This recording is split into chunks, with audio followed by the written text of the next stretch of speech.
The old man of Ithaca, according to the legend of the Greeks, when he wished to hear the song of the sirens, on account of the charm of their voluptuous voice, sailed to Sicily in bonds, and stopped up the ears of his companions, not that he grudged in the hearing, or desired to load himself with bonds, but because the consequence of those singers' music to those who heard it was death. For such, in the opinion of the Greeks, are the charms of the sirens. Now I am not within hearing of any such song as this, nor have I any desire to hear the sirens who chant men's dirges, and whose silence is more profitable to men than their voice. But I pray to enjoy the pleasure of a divine voice, which, though it be often heard, I long to hear again. Not that I am overcome with the charm of a voluptuous voice, but I am being taught divine mysteries, and expect as the result, not death but eternal salvation. For the singers are not the deadly sirens of the Greeks, but a divine choir of prophets, with whom there is no need to stop the ears of one's companions, nor to load oneself with bonds, in fear of the penalty of hearing. For, in the one case, the hearer, with the entrance of the voice, ceases to live. In the other, the more he hears, the better life will he enjoy, being led onwards by a divine spirit. Let every one come, then, and hear the divine song without any fear. There are not with us the sirens from the shore of Sicily, nor the bonds of Ulysses, nor the wax poured melting into men's ears, but a loosening of all bonds, and liberty to listen to every one that approaches. For it is worthy of us to hear such a song as this, and to hear such singers as these, seems to me to be a thing to be prayed for. But if one wishes to hear the choir of the apostles as well, he will find the same harmony of song.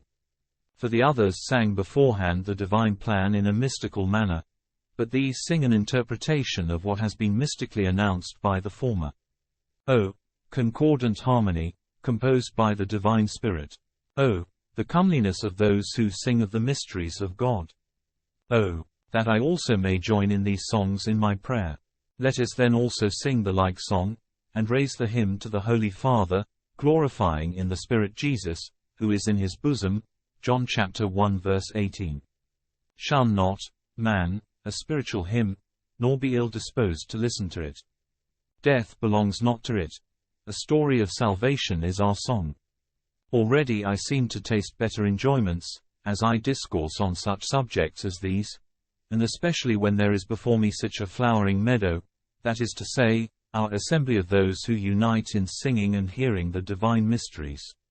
Wherefore I dare to ask you to listen to me with ears free from all envy, without imitating the jealousy of Cain, Genesis chapter 4 verse 5, or persecuting your brother, like Esau, Genesis chapter 27 verse 41, or approving the brethren of Joseph, Genesis chapter 37 verse 4, because they hated their brother on account of his words, but differing far from all these, insomuch that each of you is used to speak the mind of his neighbor.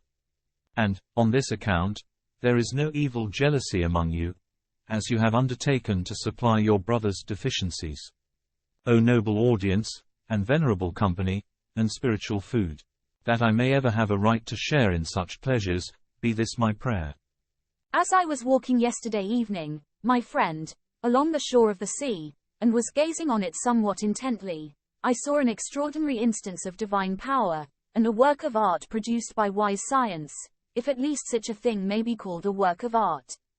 For as that verse of Homer says, as when two adverse winds blowing from Thrace, Boreas and Zephyrus, the fishy deep vex sudden, all around, the sable flood high curled, flings forth the salt weed on the shore. So it seemed to me to have happened yesterday. For I saw waves very like mountain tops, and, so to speak, reaching up to heaven itself. Whence I expected nothing else but that the whole land would be deluged, and I began to form in my mind a place of escape, and a Noah's ark. But it was not as I thought. For, just as the sea rose to a crest, it broke up again into itself, without overstepping its own limits, having, so to speak, a feeling of awe for a divine decree. Job chapter 38 verse 11. And as oftentimes a servant, compelled by his master to do something against his will, obeys the command through fear, while he dares not say a word of what he suffers in his unwillingness to do it, but, full of rage, mutters to himself, somewhat so it appeared to me that the sea, as if enraged and confining its awe within itself, kept itself under, as not willing to let its master perceive its anger. On these occurrences I began to gaze in silence, and wished to measure in my mind the heaven and its sphere. I began to inquire whence it rises and where it sets, also what sort of motion it had, whether a progressive one, that is to say, one from place to place, or a revolving one, and, besides, how its movement is continued. And, of a truth, it seemed worthwhile to inquire also about the sun. What is the manner of his being set in the heaven? Also what is the orbit he traverses? Also whither it is that, after a short time, he retires, and why it is that even he does not go out of his proper course, but he, too, as one may say, is observing a commandment of a higher power, and appears with us just when he is allowed to do so, and departs as if he were called away.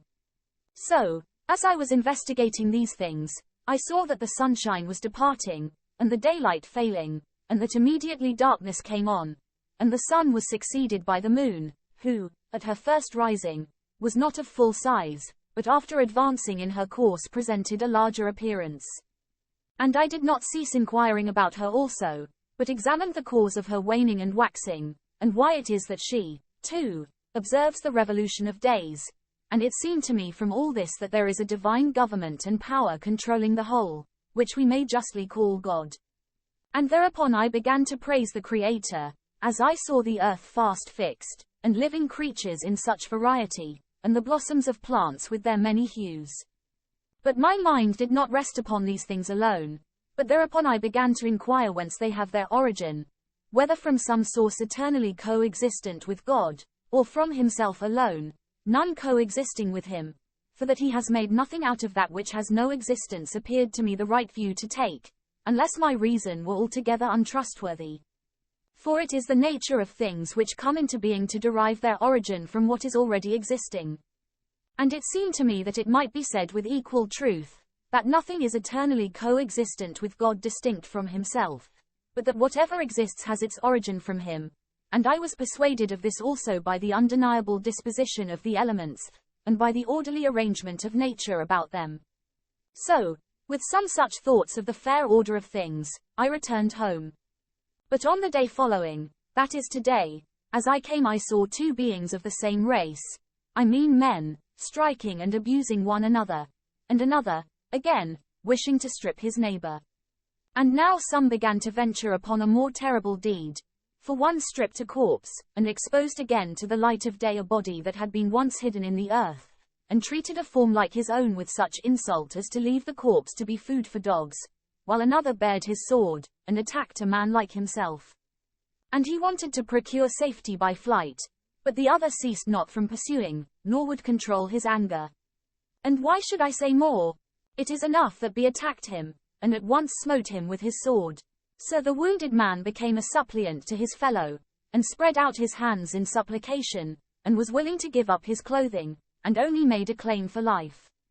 But the other did not subdue his anger, nor pity his fellowman, nor would he see his own image in the being before him, but, like a wild beast, made preparations with his sword for feeding upon him. And now he was even putting his mouth to the body so like his own, such was the extent of his rage. And there was to be seen one man suffering injurious treatment, and another immediately stripping him, and not even covering with earth the body which he denuded of clothing. But, in addition to these, there was another who, robbing others of their marriage rights, wanted to insult his neighbor's wife, and urged her to turn to unlawful embraces, not wishing her husband to be father to a child of his own. After that I began to believe the tragedies, and thought that the dinner of Thyestes had really taken place, and believed in the unlawful lust of Oikonomos, nor doubted of the strife in which brother drew the sword on brother. So, after beholding such things as these, I began to inquire whence they arise, and what is their origin, and who is the author of such devices against men, whence came the discovery, and who is the teacher of them. Now to dare to say that God was the author of these things was impossible, for surely it could not even be said that they have from him their substance, or their existence. For how were it possible to entertain these thoughts of God? For he is good, and the creator of what is excellent, and to him belongs nothing bad. Nay, It is his nature to take no pleasure in such things. But he forbids their production, and rejects those who delight in them, but admits into his presence those who avoid them. And how could it be anything but absurd to call God the maker of these things of which he disapproves? For he would not wish them not to be, if he had first been their creator, and he wishes those who approach him to be imitators of him. Wherefore it seemed to me unreasonable to attribute these things to God, or to speak of them as having sprung from him, though it must certainly be granted that it is possible for something to come into existence out of what has no existence, in case he made what is evil. For he who brought them into existence out of non-existence would not reduce them to the loss of it. And again, it must be said that there was once a time when God took pleasure in evil things, which now is not the case. Wherefore it seems to me impossible to say this of God, for it is unsuitable to his nature to attach this to him. Wherefore it seemed to me that there is coexistent with him somewhat which has the name of matter, from which he formed existing things, distinguishing between them with wise art, and arranging them in a fair order, from which also evil things seem to have come into being. For as this matter was without quality or form, and, besides this, was borne about without order, and was untouched by divine art, God bore no grudge against it, nor left it to be continually thus borne about, but began to work upon it, and wished to separate its best parts from its worst, and thus made all that it was fitting for God to make out of it, but so much of it as was like lees, so to speak, this being unfitted for being made into anything, he left as it was, since it was of no use to him. And from this it seems to me that what is evil has now streamed down among men. This seemed to me the right view to take of these things. But, my friend, if you think that anything I have said is wrong, mention it, for I exceedingly desire to hear about these things. I appreciate your readiness, my friend, and applaud your zeal about the subject. And as for the opinion which you have expressed respecting existing things, to the effect that God made them out of some underlying substance, I do not altogether find fault with it. For, truly, the origin of evil is a subject that has called out opinions from many men. Before you and me, no doubt, there have been many able men who have made the most searching inquiry into the matter. And some of them expressed the same opinion as you did, but others again represented God as the creator of these things, fearing to allow the existence of substance as coeval with him, while the former, from fear of saying that God was the author of evil, thought fit to represent matter as coeval with him. And it was the fate of both of these to fail to speak rightly on the subject, in consequence of their fear of God not being in agreement with an accurate knowledge of the truth. But others declined to inquire about such a question at all, on the ground that such an inquiry is endless. As for me, however, my connection with you in friendship does not allow me to decline the subject of inquiry, especially when you announce your own purpose, that you are not swayed by prejudice, although you have your opinion about the condition of things derived from your conjectures, but say that you are confirmed in a desire of knowing the truth. Wherefore I will willingly turn to the discussion of the question. But I wish this companion of mine here to listen to our conversation. For, indeed, he seems to have much the same opinions about these things as you have, wherefore I wish that you should both have a share in the discussion. For whatever I should say to you, situated as you are, I shall say just as much to him. If, then, you are indulgent enough to think I speak truly on this great subject, give an answer to each question I ask, for the result of this will be that you will gain a knowledge of the truth, and I shall not carry on my discussion with you at random. I am ready to do as you say, and therefore be quite ready to ask those questions from which you think I may be able to gain an accurate knowledge of this important subject. For the object which I have set before myself is not the base one of gaining a victory, but that of becoming thoroughly acquainted with the truth. Wherefore apply yourself to the rest of the discussion. Well, then, I do not suppose you are ignorant that it is impossible for two uncreated things to exist together, although you seem to have expressed nearly as much as this in an earlier part of the conversation. Assuredly we must of necessity say one of two things, either that God is separate from matter, or, on the other hand, that he is inseparable from it. If, then, one would say that they are united, he will say that that which is uncreated is one only, for each of the things spoken of will be a part of the other, and as they are parts of each other, there will not be two uncreated things, but one composed of different elements. For we do not, because a man has different members, break him up into many beings. But, as the demands of reason require, we say that a single being, man, of many parts, has been created by God. So it is necessary, if God be not separate from matter, to say that that which is uncreated is one only. But if one shall say that he is separate, there must necessarily be something intermediate between the two, which makes their separation evident. For it is impossible to estimate the distance of one thing from another, unless there be something else with which the distance between them may be compared. And this holds good, not only as far as the instance before us, but also to any number of others. For the argument which we advanced in the case of two uncreated things would of necessity be of equal force, were the uncreated things granted to be three in number. For I should ask also respecting them, whether they are separate from each other, or, on the other hand, are united each to its neighbor. For if any one resolve to say that they are united, he will be told the same as before. If, again, that they are separate, he will not escape the necessary existence of that which separates them.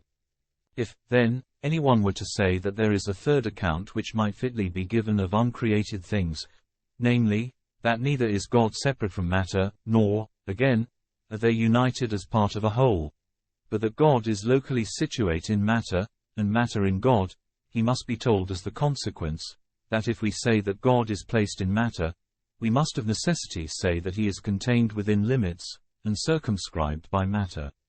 But then he must, equally with matter, be carried about without order. And that he rests not, nor remains by himself, is a necessary result of that in which he is being carried, now this way, and now that. And besides this, we must say that God was in worse case still.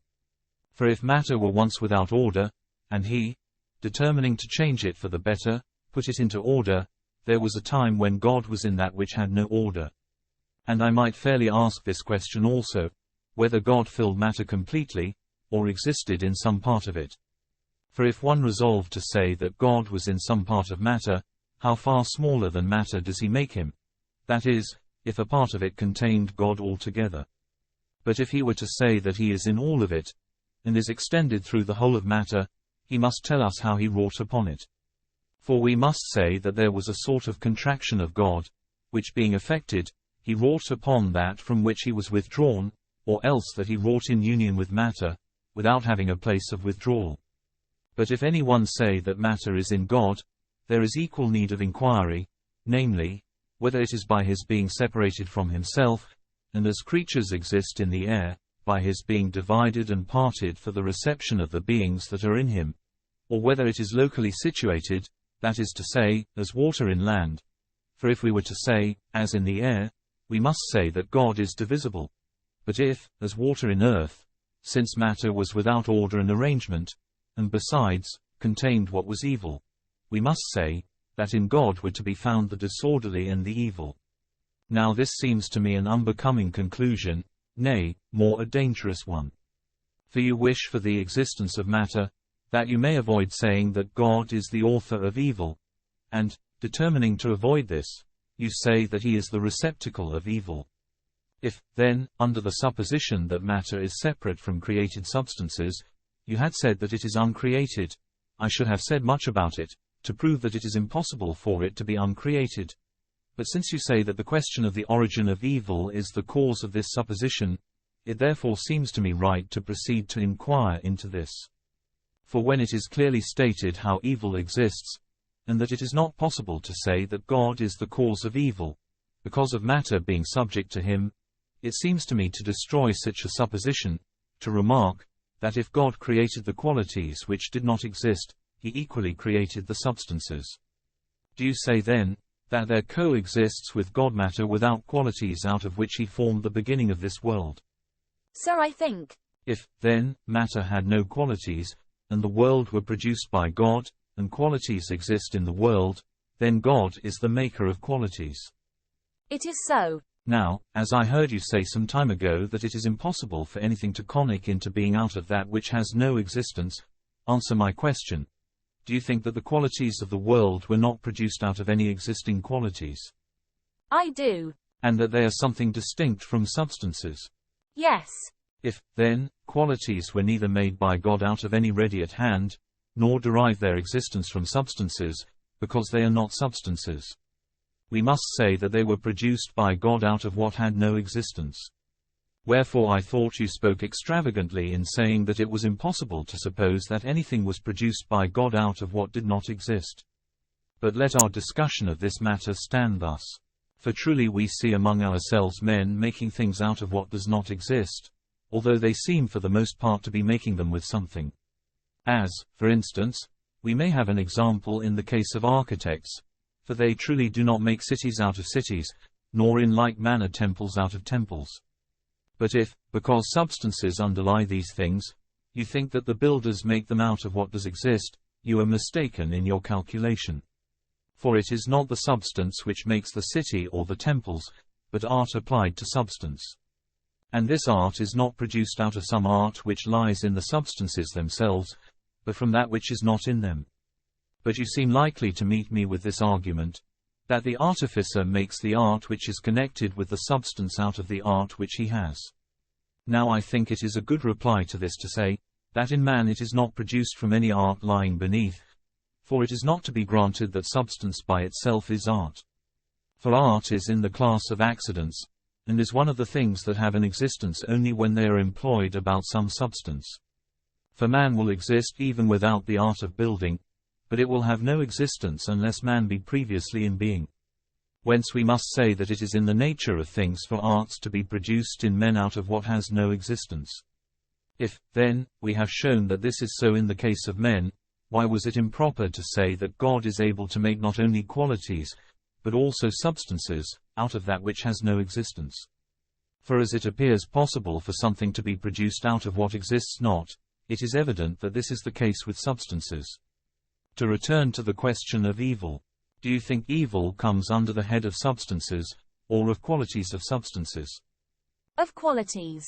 But matter was found to be without quality or form. It was. Well, then, the connection of these names with substance is owing to its accidents. For murder is not a substance, nor is any other evil, but the substance receives a cognate name from putting it into practice.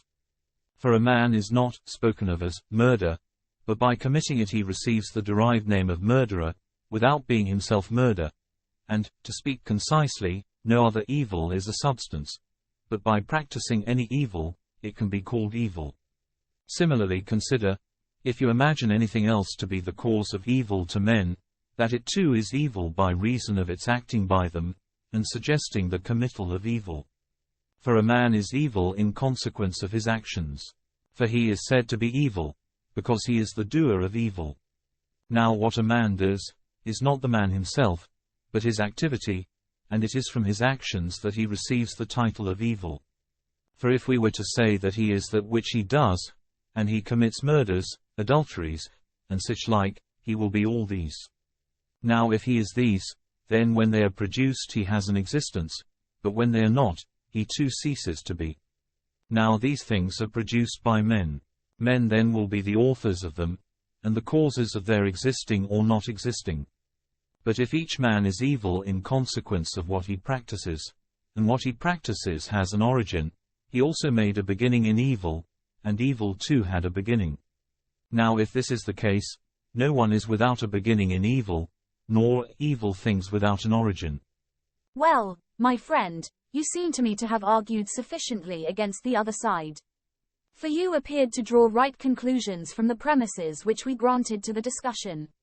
For truly if matter is without qualities, then God is the maker of qualities, and if evils are qualities, God will be the author of evils.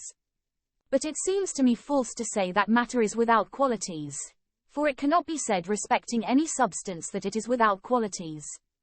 But indeed, in the very act of saying that it is without qualities, you declare that it has a quality, by describing the character of matter, which is a kind of quality. Therefore, if you please, begin the discussion from the beginning, for it seems to me that matter never began to have qualities.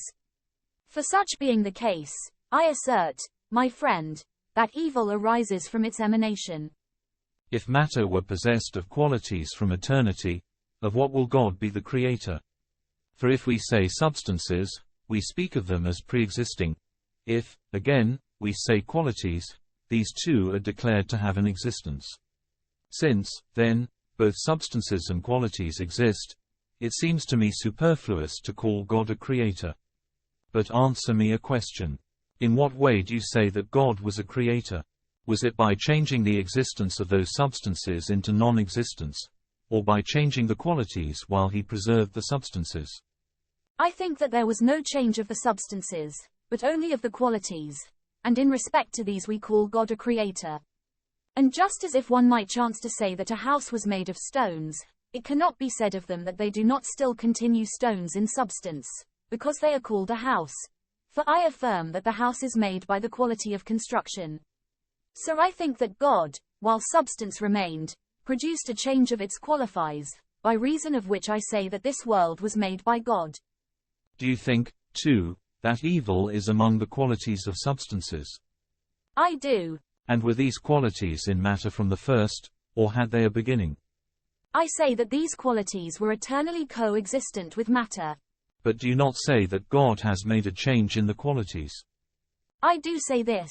For the better? I think so. If, then, evil is among the qualities of matter, and its qualities were changed by God for the better, the inquiry must be made whence evil arose. For either all of them, being evil, underwent a change for the better, or some of them being evil, and some not, the evil ones were not changed for the better, but the rest, as far as they were found superior, were changed by God for the sake of order. That is the opinion I held from the beginning. How, then, do you say it was that he left the qualities of evil as they were? Was it that he was able to do away with them, or that, though he wished to do so, he was unable? For if you say that he was able, but disinclined to do so, he must be the author of these things.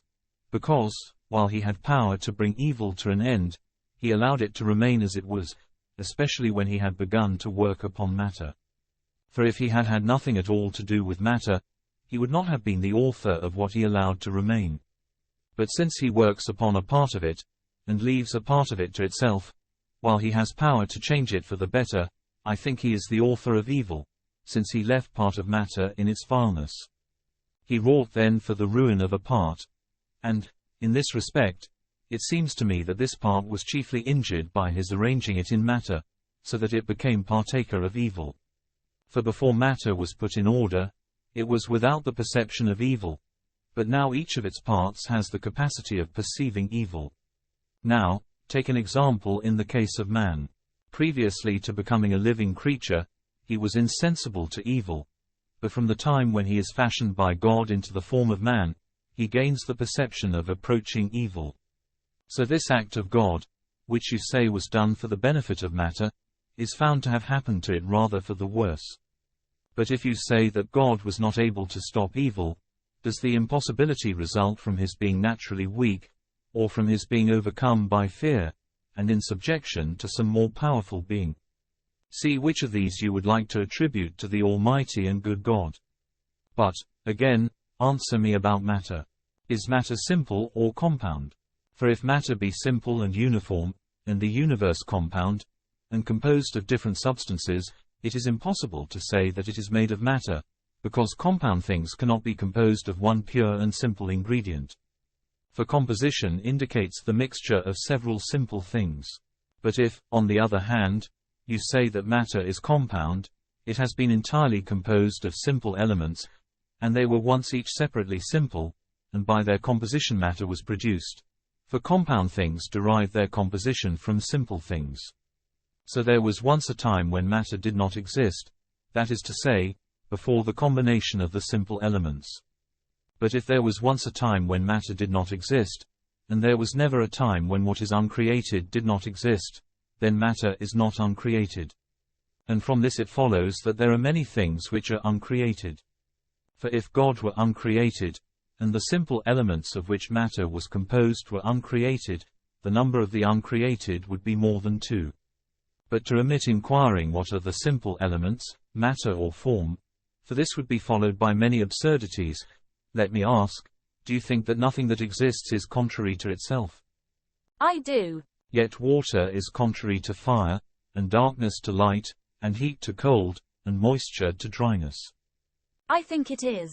If, then, nothing that exists is contrary to itself, and these are contrary to one another, they will not be one and the same matter, no, nor formed from one and the same matter. But, again, I wish to ask, do you think that the parts of a thing are not destructive of one another? I do. And that fire and water, and the rest likewise, are parts of matter? I hold them to be so. Why, then, do you not think that water is destructive of fire, and light of darkness, and so on with the rest? I do. Then, if parts of a thing are not destructive of one another, and these are found to be so, they will not be parts of the same thing. But if they are not parts of the same thing, they will not be parts of one and the same matter. And, indeed, they will not be matter either, because nothing that exists is destructive of itself. And this being the case with the contraries, it is shown that they are not matter. This is enough on the subject of matter. Now we must come to the examination of evils, and must necessarily inquire into the evils among men. As to these, are they forms of the principle of evil, or parts of it? If forms, evil will not have a separate existence distinct from them, because the species are to be sought for in the forms, and underlie them. But if this is the case, evil has an origin. For its forms are shown to have an origin, such as murder, and adultery, and the like. But if you will have them to be parts of some principle of evil, and they have an origin, it also must have an origin. For those things whose parts have an origin, are of necessity originated likewise. For the whole consists of parts. And the whole will not exist if the parts do not, though there may be some parts, even if the whole be not there. Now there is nothing existing of which one part is originated, and another part not. But if I were even to grant this, then there was a time when evil was not complete, namely, before matter was wrought by God. And it attains completeness when man is produced by God, for man is the maker of the parts of evil. And from this it follows that the cause of evil being complete, is God the Creator, which it is impious to say. But if you say that evil is neither of the things supposed, but is the doing of something evil, you declare that it has an origin. For the doing of a thing makes the beginning of its existence. And besides this, you have nothing further to pronounce evil. For what other action have you to point out as such, except what happens among men? Now, it has been already shown that he who acts is not evil according to his being, but in accordance with his evil doing. Because there is nothing evil by nature, but it is by use that evil things become such. So I say, says he, that man was made with a free will, not as if there were already evil in existence, which he had the power of choosing if he wished, but on account of his capacity of obeying or disobeying God. For this was the meaning of the gift of free will. And man after his creation receives a commandment from God, and from this at once rises evil, for he does not obey the divine command, and this alone is evil, namely, disobedience, which had a beginning. For man received power, and enslaved himself, not because he was overpowered by the irresistible tendencies of his nature, nor because the capacity with which he was gifted deprived him of what was better for him. For it was for the sake of this that I say he was endowed with it, but he received the power above mentioned, in order that he may obtain an addition to what he already possesses, which accrues to him from the superior being in consequence of his obedience, and is demanded as a debt from his Maker. For I say that man was made not for destruction, but for better things. For if he were made as any of the elements, or those things which render a similar service to God, he would cease to receive a reward befitting deliberate choice, and would be like an instrument of the Maker. And it would be unreasonable for him to suffer blame for his wrongdoings, for the real author of them is the one by whom he is used. But man did not understand better things, since he did not know the author of his existence, but only the object for which he was made. I say therefore that God, purposing thus to honor man, and to grant him an understanding of better things, has given him the power of being able to do what he wishes, and commends the employment of his power for better things, not that he deprives him again of free will, but wishes to deprive him again of free will, but wishes to point out the better way. For the power is present with him, and he receives the commandment. But God exalts him to turn his power of choice to better things. For as a father exalts his son, who has power to learn his lessons, to give more attention to them inasmuch as, while he points out this as the better course, he does not deprive his son of the power which he possessed, even if he be not inclined to learn willingly. So I do not think that God, while he urges on man to obey his commands, deprives him of the power of purposing and withholding obedience. For he points out the cause of his giving this advice, in that he does not deprive him of the power. But he gives commands, in order that man may be able to enjoy better things. For this is the consequence of obeying the commands of God, so that he does not give commands in order to take away the power which he has given, but in order that a better gift may be bestowed, as to one worthy of attaining greater things, in return for his having rendered obedience to God, while he had power to withhold it. I say that man was made with free will, not as if there were already existing same evil, which he had the power of choosing if he wished, but that the power of obeying and disobeying God is the only cause. For this was the object to be obtained by free will. And man after his creation receives a commandment from God, and from this at once rises evil. For he does not obey the divine command, and this alone is evil, namely, disobedience, which had a beginning. For no one has it in his power to say that it is without an origin, when its author had an origin. But you will be sure to ask whence arose this disobedience. It is clearly recorded in Holy Scripture, by which I am enabled to say that man was not made by God in this condition, but that he has come to it by some teaching. For man did not receive such a nature as this. For if it were the case that his nature was such, this would not have come upon him by teaching. Now one says in Holy Writ, that man has learned evil, Jeremiah chapter 13 verse 23. I say, then, that disobedience to God is taught. For this alone is evil which is produced in opposition to the purpose of God, for man would not learn evil by itself. He, then, who teaches evil is the serpent. For my part, I said that the beginning of evil was envy, and that it arose from man's being distinguished by God with higher honor. Now evil is disobedience to the commandment of God. Thank you for listening to this presentation. If you found it interesting and informative, I would humbly ask that you help support this ministry of spreading the knowledge of Christianity. Simply subscribe to this channel, give the video a thumbs up, and click on the notification bell. Any comments you may leave will be appreciated. You can also help spread the message of salvation by sharing this video on your social media pages. May God keep and bless you.